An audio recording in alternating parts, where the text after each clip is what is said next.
అందరూ అనుకుంటారు. హ్మ్. వాడమంటున్నారు ఓకే. హ్మ్. రిజల్ట్ ఎన్నాళ్ళలో కనిపిస్తుందనేది 1 చాలా మంత్ మందికి అండి. తెలియాలి. 1 మంత్ వాడాలి. 1 మంత్ మినిమమ్ వాడాలి. వాడాలి. ఎలా వాడాలండి? అంటే ఇది నైట్ పడుకునేటప్పుడు ఇది మనకి కొంచెం ఒక 10 డ్రాప్స్ ఏసుకొని ఫస్ట్ రాసుకొని తలకు పట్టించాలండి. అంటే అందరూ ఏం చేస్తున్నారంటే తలకు రాస్తున్నారండి. కాదండి. హ్మ్. ఈ లోపల స్కాల్ప్. పట్టించాలి. ఇలా పట్టించిన తర్వాత నైట్ అందరికి ఏమవుతుందంటే జిడ్డొస్తదండి మామూలుగా. ఆయిల్ అన్న తర్వాత జిడ్డొస్తది. అవును. మన దాంట్లో జిడ్డు రాదండి ఇది. జిడ్డు రాదా? అంటే ఏంటి? బాడీ ఏమున్నాయి దీంట్లో? తీసేసుకుంటదండి. ఏం ఇంగ్రీడియెంట్స్ ఉన్నాయి? ఈ నేచురల్‌గా మన ఆయుర్దాన్ కోకోనట్ ఆయిల్‌తో పాటు మన కొన్ని వనమూలికలతో కూడుకున్నటువంటి ఆముదం, నువ్వుల నూనె ఇలా కొన్ని దగ్గర దగ్గర 16, 17 ఇంగ్రీడియెంట్స్‌తో కలిపి చేసినటువంటిది. ఆర్టిఫిషియల్ ఏం యూజ్ చేయలేదు ఏం దీంట్లో? లేదండి. అన్ని ప్రకృతి సిద్ధంగా ఉన్నవేనా?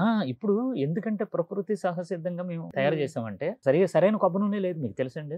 రాసుకుంటకి సరైన కొబ్బరి నూనె వాడట్లేదు ఇప్పుడు. ఇవన్నీ కలిపి చేసుకోవాలంటే వాళ్ళకి బిజీ లైఫ్‌లో కుదరట్లేదు. అందుకే మేము అన్నీ కలిపి తయారు చేసి ప్రతి ఇంటికి ప్రతి ఒక్కళ్ళు వాడాలనే ఉద్దేశంతోనే దీన్ని రిలీజ్ చేసాం.